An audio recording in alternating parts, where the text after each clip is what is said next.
Hello' friends, আপোনালোকে সকলোৱে জানে যে ট্ৰুকলাৰত আমি কোনোবা আননোন নম্বৰে ফোন কৰিলে সেই ব্যক্তিজনৰ নাম জানিব পাৰোঁ।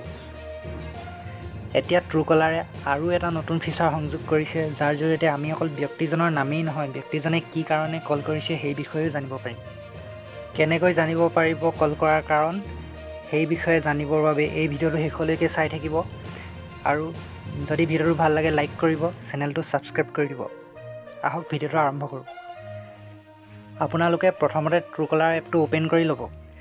অ'পেন কৰাৰ পাছত বাওঁফালে ওপৰত তিনিডাল আঁচ দেখিব, তাত ক্লিক কৰি দিব। তাৰ পাছত অলপ তলত আপোনালোকে ছেটিং বুলি পাব, তাত ক্লিক কৰি দিব। ছেটিঙত ক্লিক কৰাৰ পাছত প্ৰথমতে জেনেৰেল বুলি পাব, তাত ক্লিক কৰি দিব। তাৰ পাছত শ্ব'জ এ ৰিজন বিফৰ কলছ বুলি এটা অপশ্যন পাব, তাত ক্লিক কৰি দিব। তাৰ পাছত আপুনি কল কৰাৰ কাৰণসমূহ লিখিবলৈ তিনিটা অপশ্যন পাব। প্ৰথমতে ছেট আপ ৰিজন 1ত ক্লিক কৰিব। তাত ক্লিক কৰি আপুনি কি কাৰণে কল কৰিব বিচাৰিছে সেইটো লিখিব। তাৰ পাছত ৰিজন 2 আৰু ৰিজন 3ও সেনেদৰে লিখি দিব। ৰিজনসমূহ লিখাৰ পাছত আপুনি ডন কৰি দিব। তাৰ পাছত আপোনাৰ কল ৰিজন অন হৈ যাব।